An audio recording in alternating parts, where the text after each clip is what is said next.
同学们，大家好，今天来到我们 AI 代写 PPT 打金的第2课，常用的 AI 工具的介绍以及项目的一个反馈啊。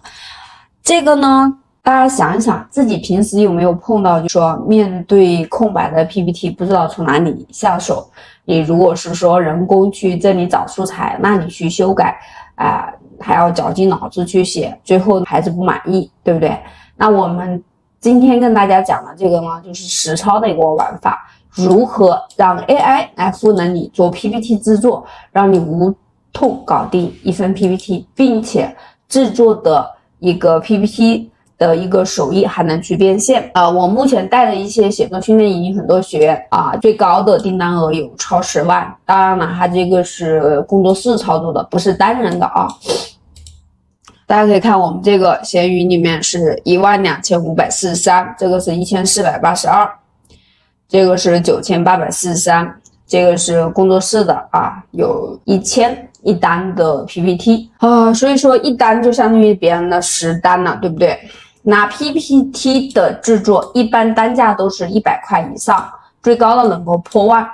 那我们现在呢就跟大家讲，不管你只要用好了 AI， 就是提高你用 AI 做 PPT 的一个效率和质量。那不管你是学生职场新人，还是经验丰富的老手，都可以通过 PPT 来提升你的制作效率。那以下几个就是我们团队经常去用的 AI 大模型而且不容易踩雷的。那给大家进行一个优势和缺点的一个分析，大家根据自己的实际情况去用工具就好了。首先 ChatGPT 它是目前最强的通用型 AI 助手，它有强大的多模态对话和分析能力。当然它的缺点也很明显，首先它的响应速度慢，因为我们都是国内的嘛，他们的服务器是在国外嘛，它的速度慢。第二，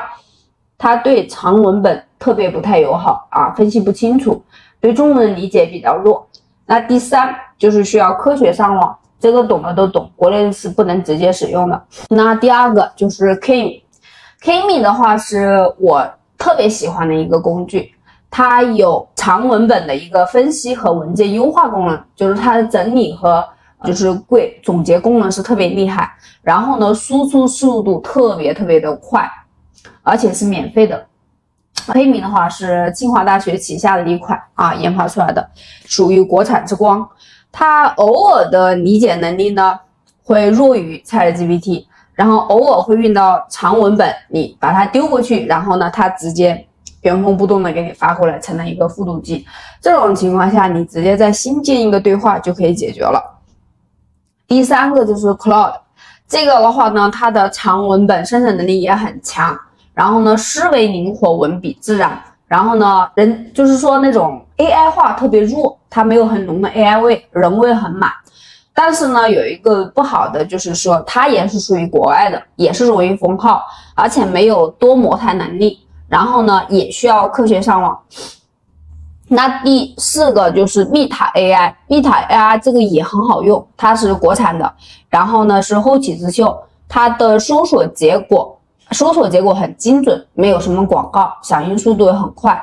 所以说它比较适合你把它当做一个搜索工具去用然后后面的话还有一些其他的工具呢，我会跟大家持续的去更新过来Kimi 就是这个工具这个工具网站看到没有？这个小别针这里它就是可以整理很多内容知识50个文件，包括 PDF、DOC、电子表格、PPT、TXT 以及图片这些全部都可以整理。所以说它国内的话，这个整理能力绝对是王炸级别的。然后 Meta 的话就是这个网址，大家可以直接把它收藏起来都是免费的，不需要收费的然后 ChatGPT 的话是需要科学上网，我今天这个梯子没登没登我就不点开了，肯定是打不开的。还有 Claude 这2个都是。那还有一个就是辅助工具呢，我还有一个很好用的，就是 WPS AI 以及 AI PPT 这2个工具。那这2个工具的话呢，也是国内用的，但是呢它需要会员，也就是说它每天的免费是一部分你们如果说想要去用这个的话呢，大家可以去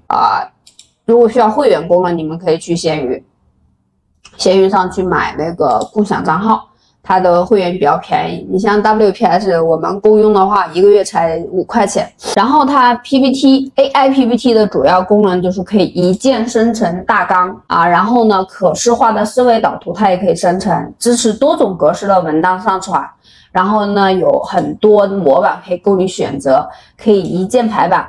并且进行样式调整，还可以在线编辑和修改功能。这个的话就是初稿的时候你用这个完全没毛病，好吧？然后这个 WPS AI 它的就是也是可以一键生成大纲，然后也支持多种格式上传，也有很多模板，它可以自动排版和样式。但是呢，它一般是做补充的，就是说咱用 AI PPT 把它生成了一个初稿之后，我们用 WPS 呢进行一个微调主要是这样配合使用的。这个呢就是咱们目前常用的几款工具，国内外的给大家进行了一个分析。你们呢可以在具体实操的时候呢，根据自己的习惯和喜好来使用。好，这个关于 AI 工具的一个介绍到这里就结束了。